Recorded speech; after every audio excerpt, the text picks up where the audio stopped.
our interview with former Vice President Mike Pence, speaking for the first time about January 6th, his role that day, and about former President Trump.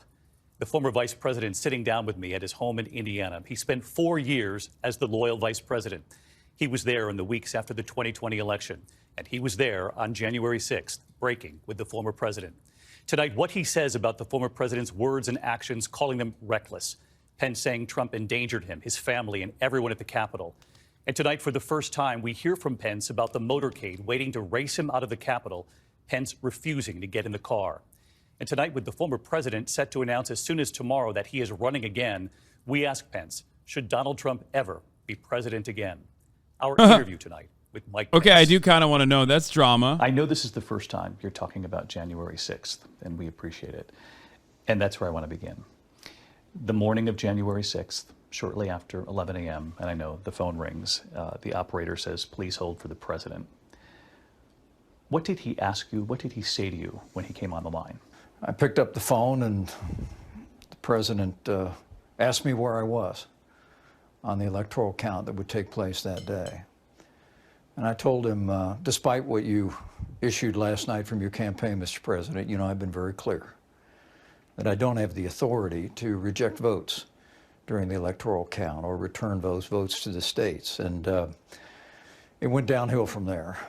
The president became very irate on the phone. He said that if that was true, that he made a mistake 5 years ago.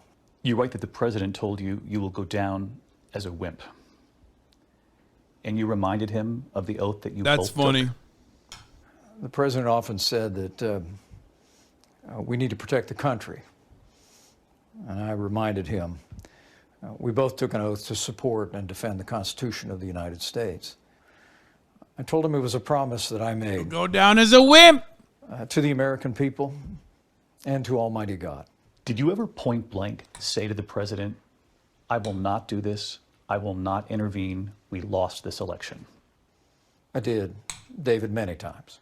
We know, because we have learned in testimony since, that it's believed that the president was aware that people in that crowd, that some of them might have been armed. And that he then said, we're going to march to the Capitol, and sent them there anyway.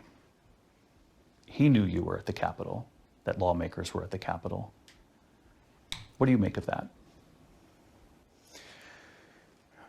Well, I thought the president's words were reckless, and his actions were reckless. The president's words that day at the rally endangered me and my family and everyone at the Capitol building. When did you learn that the rioters had breached the Capitol? When Elizabeth McDonough, the parliamentarian of the Senate, turned around in her chair and said, rioters have breached the first floor of the Capitol. And then my Secret Service agent, Maximilian, came on the House floor and said, Mr. Vice President, we got to go. You saw him walking right toward you? Yes. He told me that we needed to leave the building because rioters had breached the Capitol on the House side. You're in that small office off the Senate chamber now with your wife, Karen, your daughter, Charlotte, your brother, Greg, who's also a member of Congress. And you're all watching on a small TV in that office. What did you make of what you were seeing? It infuriated me. We started watching my broadcast, bro. As the television images started to unfold, to see people smashing their way through windows, to see them assaulting police officers and climbing one over another in a riotous scene. It angered me, David. And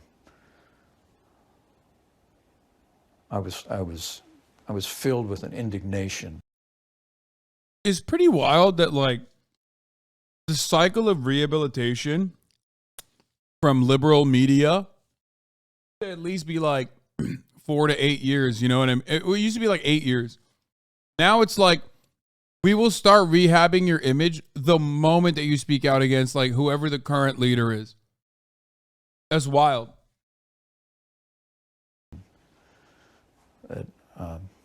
Not this, not here, not in America.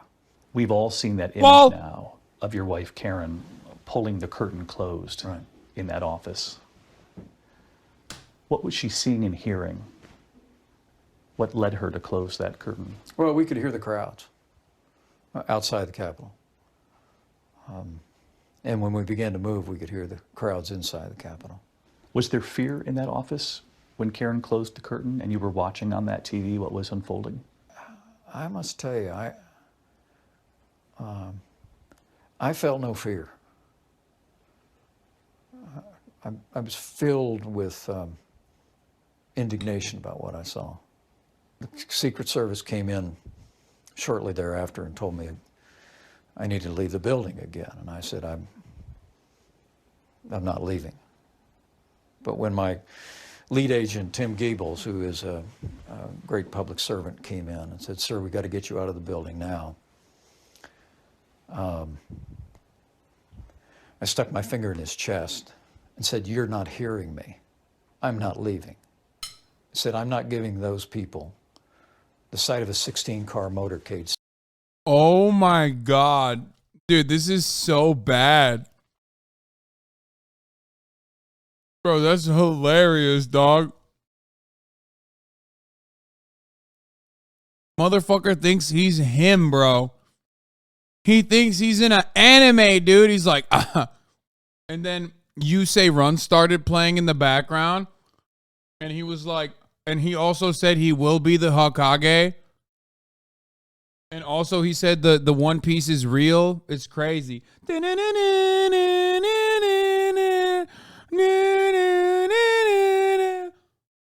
Speeding away from the Capitol.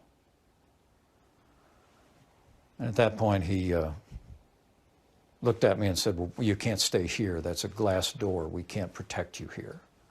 And at that point, Tim Giebels said, "Well, we could take you to the loading dock. That's secure." We have all seen that image of you coming out of the office, going down the stairs. In that moment, what could you hear and how close were the rioters? Well, we could hear the sound of footfall and chanting and crowd noise. I wouldn't learn till much later that the rioters had actually come fairly close to where we were. How close? I'd leave that to others. I mean, there have been reports they were just 40 feet away. You're now at the loading dock, and you see that the motorcade has now been repositioned facing outward to go up the ramp and out of the Capitol. Right. What's the first thing that comes to your mind? Well, they were walking us toward the motorcade with the doors on our Suburban open on either side. And I saw that they had positioned vehicles on the ramp. And I just turned to my Secret Service lead and said, "I'm not getting in that car." He wanted you just to wait in the We're car. going to have it, "Sir, we're not leaving." That he heard me. "We're not leaving. We're just going to have you hold in the car." Why wouldn't you get in the car? Well, I looked at, he said, "We're not leaving." And I said, "Tim, you're a man of integrity, but you're not driving that car." And I just assumed that if This is so Aaron Sorkin, dude. we got in the car and closed those 200-pound doors, that not my team in the loading dock, but that somebody, maybe back at Secret Service headquarters, would simply give the driver an order. I'm gonna be honest with you. It's giving LeBron. I'll say it.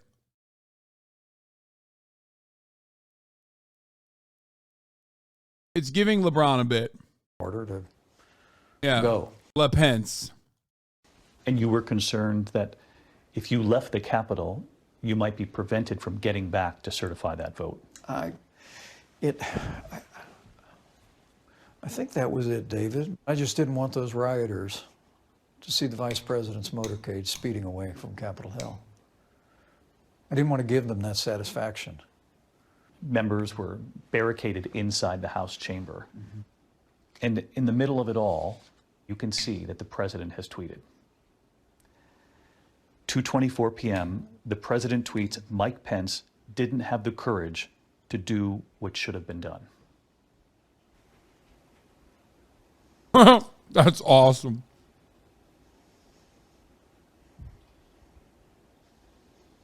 It angered me. But I turned to my daughter, who was standing nearby, and I said, it doesn't take courage to break the law. It takes courage to uphold the law. I mean, the president's words were reckless. What? It was clear he decided to be part of the problem. It was almost immediate. The moment Bro, okay, I didn't want to watch this because I thought it was going to be lame as fuck because Mike Pence has the charisma of a wet blanket. I was so wrong. This shit is awesome, dude. Did he get Aaron Sorkin to write this? I turned to my daughter and I said, it doesn't take courage to break the law. First of all, yeah, it does, motherfucker. Have you robbed the bank? You know how brave you need to be to do that shit? What are you, out of your fucking mind?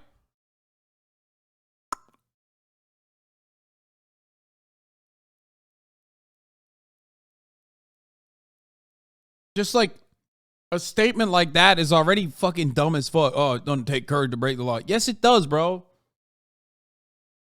the tweet went out, and you could see the response from rioters on the Hill.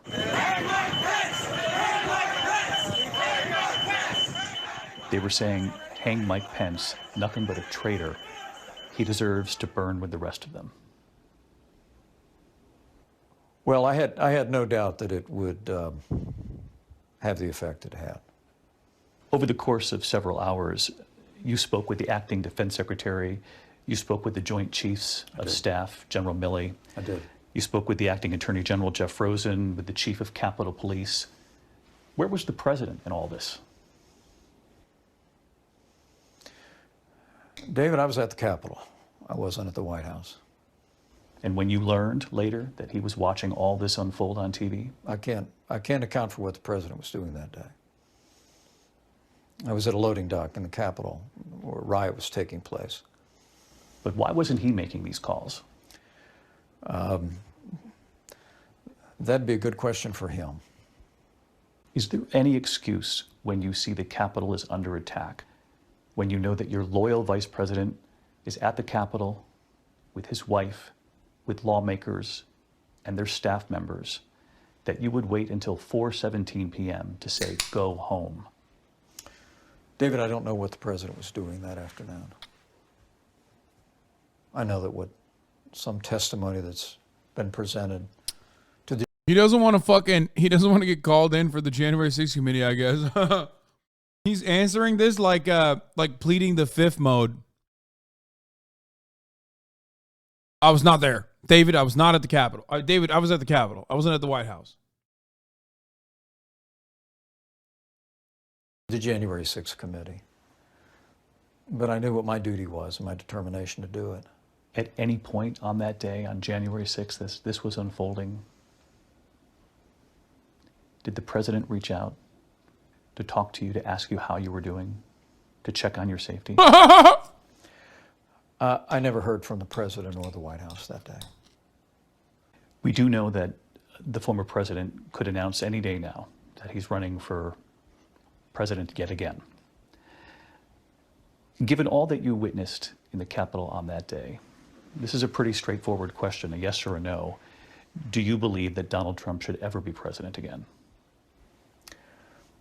David, I think that's up to the American people. But he's such a pussy. Like, he can't even say, no, man. No, man. The guy who, was chilling in the White House while his fucking fan base were, trying to kill me,